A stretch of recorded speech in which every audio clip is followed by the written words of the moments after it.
Bonjour à tous et bienvenue dans une vidéo de Freddy Mix Tattoo. Alors, merci à vous de vous abonner, merci à vous surtout d'allumer la petite cloche en bas, de l'activer pour recevoir automatiquement la notification qui va vous servir lors des concours, lors des résultats et ainsi de suite pour que vous puissiez être averti tout de suite dans la seconde et vous soyez le premier dessus, pas sûr pour tout ça et surtout pour regarder les vidéos.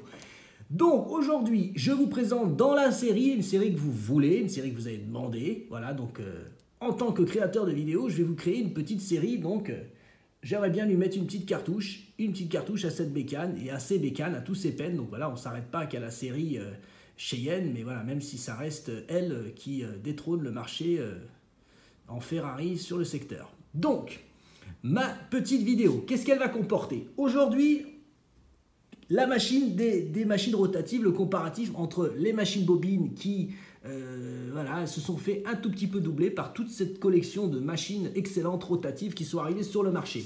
Donc qu'est-ce qu'on demande aujourd'hui? On demande aux dermos de travailler plusieurs heures sans pause. Génial, les machines Cheyenne, il n'y a pas besoin de graissage, ça peut tourner des heures et des heures sans pause, ça pose aucun souci, ça chauffe pas. C'est pour ça qu'en fait, qu'on veut que la machine, elle soit légère, d'accord? Qu'une machine aujourd'hui, ça soit le plus légère, flexible, qu'elle puisse être capable de tout faire, qu'elle puisse être capable de faire des super traits, qu'elle soit capable de faire des méga ombrages, et aussi qu'elle vibre pas, qu'elle soit silencieuse et qu'elle tienne bien dans la main. C'est ça le problème qui pose beaucoup de soucis aux gens, c'est vraiment, moi, ma préférence entre les deux, je préfère le Thunder en termes de tenue dans la main, je préfère le Thunder en termes de traçage. Par contre, je préfère le pen dans tout ce qui est travail, flexibilité, ombrage, tout ça, c'est juste génial. De travailler les grilles avec le pen, je trouve que c'est nettement mieux qu'avec le Thunder. Les grilles, vraiment, vous vous éclatez avec, vous vous faites vraiment plaisir. Vous voulez travailler le whip shading, je me suis rendu compte. Alors, le whip shading, j'aimais bien le faire avec le Thunder, ça marchait plutôt bien. Aiguille de 3 et de 5 liners. Et aujourd'hui, je l'ai fait avec mon pen parce que je me sens bien à l'aise. Du coup, maintenant, je traîne avec du 3 liner et je l'ai en pen et franchement, génial. Au début, je le faisais, alors, avec le Thunder, je le faisais assez légèrement. C'est que j'étais aux environs de 8,8, 8,5 volts. Et là, je suis à 9 volts avec le pen. Comme il est plus souple, et je trouve que mes points sont vraiment juste top. Voilà. Donc ça, c'était vraiment pour m'arrêter là-dessus. Et alors, qu'est-ce que je continue? Mon petit topo sur les machines, donc. Un tatoueur, vous savez, comme pour beaucoup, qui pique ni trop en surface, sinon ça ne tient pas. C'est la question de personnes qui me disent je tatoue et la semaine d'après tout s'est sauvé, donc forcément puisqu'ils ont tatoué la première couche. Et sinon on tatoue ni trop en profondeur, parce que là du coup vous allez vous retrouver avec des taches bleutées partout sur la peau parce que ça va éclater sous la peau. Donc en fait on appelle l'endroit exact où on pique, c'est la mésoderme, donc vraiment au milieu. Voilà. Alors, les moteurs. Donc, vous connaissez la marque des moteurs Cheyenne, c'est ni des Maxon, ni des moteurs japonais, c'est des machines Faulhaber, d'accord? Des moteurs Faulhaber. Faulhaber, le top en moteur allemand. Il se différencie des autres moteurs traditionnels parce que son rotor, donc le rotor sur une machine, comme on vous a expliqué, rotative, c'est la partie qui tourne à l'intérieur, la partie qui est enroulée. À la base, beaucoup de, comme on vous a déjà montré dans d'autres vidéos des moteurs, ils sont enroulés d'un noyau en fer. Mais chez Cheyenne, ce qu'ils ont fait, c'est qu'ils ont fait une bobine autoportée en cuivre. Elle est autoportée, donc en fait, c'est pour ça que vous sentez qu'il n'y a pas d'accroche. C'est lisse. Cheyenne, quand ça tourne, ça ne fait pas de bruit, c'est lisse et c'est juste le top en moteur. Voilà.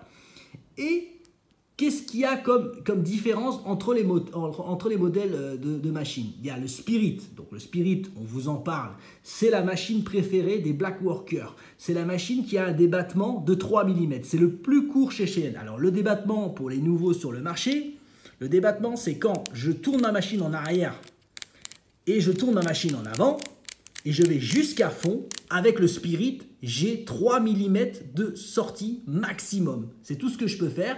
Le Thunder, je prends 4 mm de sortie et le Cheyenne Pen, c'est 3,5 mm maximum. Plus la sortie, elle va être importante, plus ma machine, elle est souvent, elle frappe, quoi, d'accord? Elle envoie bien fort où on veut, quoi. C'est pour ça que le Spirit, il est vraiment bien étudié pour faire les ombrages, pour faire le noir. Et surtout, elle adore les magnums, les gros magnums, les magnums de 15, les magnums de 17, les magnums de 23. Et le Thunder, lui, il préfère beaucoup les liners, il aime bien, il peut tout prendre, hein, mais c'est juste la préférence entre les deux.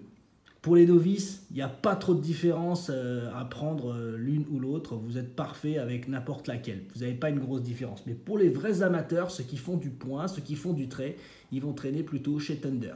Voilà. Alors, on continue encore un petit peu pour vous faire vraiment le point général sur, par exemple, le PU1, PU2. Donc PU1, une machine, PU2, deux machines. C'est la seule différence entre les deux. Les lignes, la plupart du temps, c'est du 110, d'accord? C'est ce que les gens donnent, c'est 110. Moi, je me rends compte qu'on est bien à 100.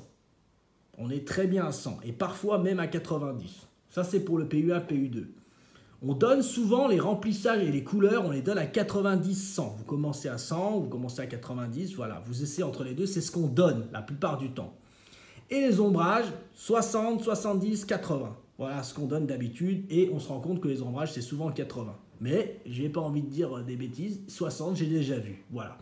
Et voilà, après c'est votre choix, selon le type d'aiguille, selon comment vous tapez, quelle sortie vous utilisez sur la machine. La différence avec Critical, c'est que souvent pour faire les lignes, les gens ils donnent 9,8, 10,8 pour faire les lines avec le Thunder. Voilà, c'est souvent, voilà. On voit souvent du 10,5. Moi personnellement, je préfère 9,5 avec le Thunder. Et voilà, mais c'est ce que je peux vous dire. Donc on est à 1 volt près pour pouvoir faire ce qu'on veut. Alors comme je vous ai dit avec le Critical, hein, si vous voulez bien l'utiliser, le Jumpstart, je vous ai montré dans l'ancienne vidéo comment faire pour l'enclencher. Et aussi, donc pour Critical, pour les remplissages, souvent on voit du 8 volts, 9 volts 3. C'est souvent ce qu'on voit. Moi j'ai fait un petit tour des personnes qui tatouent avec le Critical. Et les ombrages, alors là ça commence très bas. On a déjà vu du 6 volts et jusqu'à 7,5 volts. Voilà. Ça c'est vraiment pour les ombrages très fins et Critical, ça marche. Il n'y a pas de souci pour le faire. Voilà. La comparaison, ça c'est très important. Il y a beaucoup de gens qui m'ont demandé comment on compare le PU1 avec le PU2. Pour faire simple, un PU1, ça fait 16,6 coups par volt. Voilà. Vous notez ça si vous voulez vous rendre compte parce que beaucoup de gens me disent mais moi je ne sais pas faire la différence entre mon Critical et mon PU1. Donc voilà, 16,6 coups par volt. C'est ce que ça donne en comparaison si vous avez un PU1 et vous prenez un Critical parce qu'un jour il vous a lâché, votre bécane vous a lâché. Voilà, j'espère que ma vidéo vous a fait le point un petit peu sur ce qu'on peut vous apporter dans le métier. Si des choses reviennent par la suite, de toute façon, je continue à faire des vidéos sur cette excellente bécane. J'espère que vous allez envoyer des petits messages et je vous répondrai comme d'habitude. Je vous dis à tous un grand merci. Rendez-vous sur notre site web www.freddymixtattoo.com et encore un grand merci à vous. Bye.